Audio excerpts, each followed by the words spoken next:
On today's episode of Baker's Garage, you will likely see 3 different hairstyles due to COVID-19 and one very desperate ploy for a beer sponsor.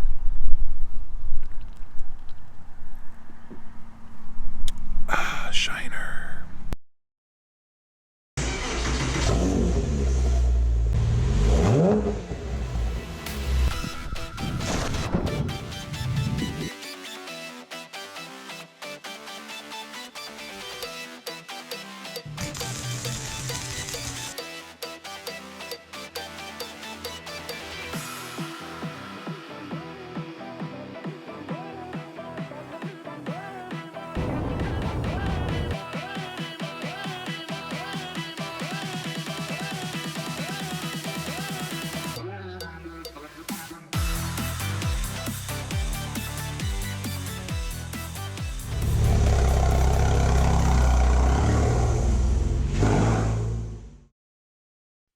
I'm not a big fan of slideshows and videos, but I needed to show y'all this 914 before I got started with it. I first saw this car when I was 11 or 12 years old. At that point I knew that I was going to be involved in restoring it some way, shape, or form. I did not know that I would be the new owner. I bought this car several months ago.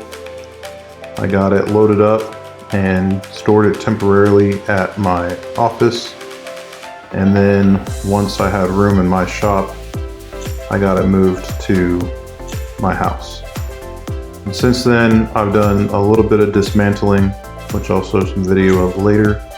The best part about this project is all kinds of parts are available for it now, and I'm not going back stock. I'm going to be doing a Subaru swap, hopefully a WRX STI motor. It's an EJ207 or 225. I want at least 300 horsepower, so it's going to be quite a bit of work to do, not just to take care of the rust.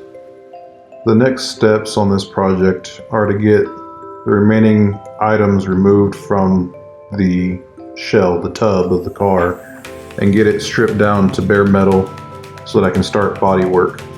I'll be ordering a lot of panels off of Restoration Design, and once I get everything fixed, welded back together, and reinforced structurally to handle the horsepower, I'll then get it into paint. My options for paint that I'm considering are a dark green metallic, or going back similar to original with a blue, but more of a voodoo blue. Now on to actual video, so you can see a status update of where I'm at. Got the bumper off, got the rear trunk lid off,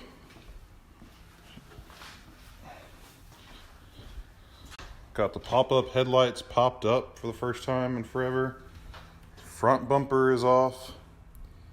Trying to get some work done on this car. Alright, so the last couple of weeks there has been a lot of progress on the 914. I've had some people help me out with some dismantling of some items. Haven't had a chance to document all of that, but now the shop's a mess. There are parts and pieces everywhere. A lot of it's in bags, which is good, but it's getting to where I can't even move around the shop. So I need to do a little bit of cleanup, which means I got to push everything out and kind of bring it back in as I put it away. Additionally, I've got some storage up overhead. I want to put some of the bigger items in there that I'm not going to need to touch anytime soon.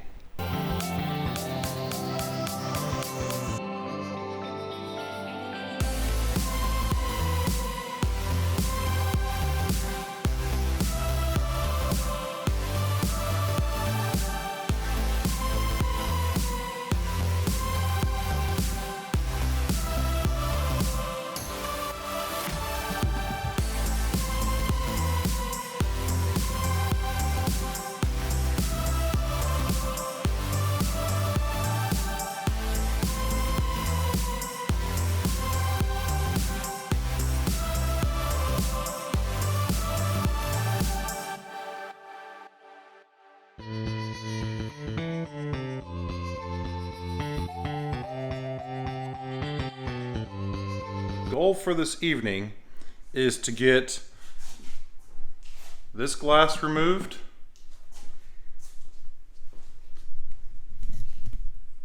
And get that dash removed. I'm ordering a new dash from Vintage Dashes on Instagram. They make all kinds of dashes for mostly Datsun 280Zs, and they're starting to do some BMW 2002s, and they just did some product work on a 914 dash. So anyway, I'm going to try and get these out, and then I've been doing all kinds of side projects for the house, mostly yard stuff, and then I've gotten some new tools in, and some tools have been going in and out, and parts have been coming in and out. So anyway, it's a mess over there on the workbench. It's a mess on the hood of the car, mess on the floor. I just need to do a little bit of tidy up before I get started. But this is going to be very tricky. Very tricky. Well, if you notice anything, I didn't just punch through glass. It's sitting over there, safe and sound, no cracks. And now I'm starting to take out the dials, and hopefully I'll get this whole dash out tonight after I'm about to stop and go eat. First time I really sat in here since the seats were out. I'm sitting on a spare wheel. All right, so I got the lower dash off. I've gotten the air con most of the way off. There's just the two hoses that run through the front firewall. I don't know if you could call it a firewall, but the two hoses that run through, I gotta get into from the front up there. But all the wiring is disconnected and it's free moving. So we're making progress. I got my buddy Ben and Reed here. Reed hadn't done a dang thing except go and get us Chick-fil-A. And Ben hasn't done a dang thing but say that he can't get screws loose. And I think it's because he has a couple of screws loose. Amen. All right, so these hoses run through the fender well. This one I'm going to be able to take off right here, and the other one goes back down and is in here. So we're going to have to take this off to be able to get to that. All right, so we made a lot of progress. Got the gas tank out. We're trying to get the headlights taken out, but a lot of the screws are pretty rusted. The cover that goes on here kind of has a stupid design because there's a screw in the side, but then you only have a tiny bit of clearance. A very tiny amount of clearance. So literally, I put a screw bit and a pair of needle nose vice grips, and that's how I'm taking it off. This is stupid. There's also like 30 years of debris from leaves and shit in there. Still haven't gotten the rear glass out because Ben doesn't know how to follow directions. Yeah, Ben. And Reed's only been playing with the dogs. So I really want to put these doors up in the loft storage, but they both have this window flange still on them.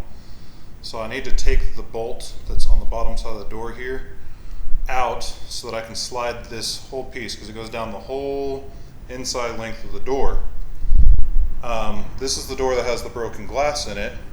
So I'm going to take the shop vac, vacuum out all this glass, then I'm going to take that bolt out down there, and then I should be able to slide this whole thing out, and then I'll rinse and repeat with the other door, minus the glass vacuuming.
Put this bolt back in here, and of course there's more rust. Woohoo. Alright, so at least we got one of those out. I'm going to probably break off the rest of that glass. So these are the triangular pieces of glass from the 914. And I just cleaned them with some 50/50 IPA just to get all the dust knocked off of them. And I'm trying to find a way to protect them while I put them in storage.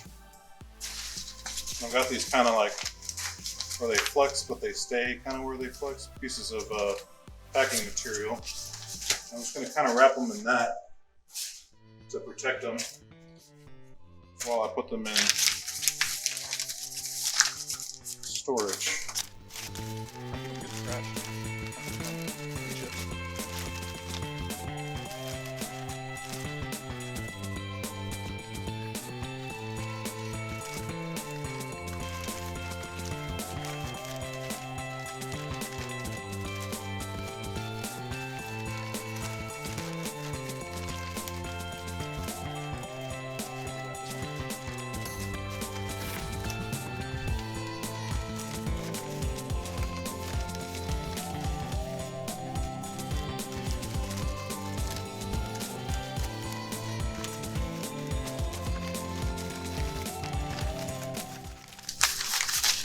Alright, hopefully that'll keep them safe for however long this project takes.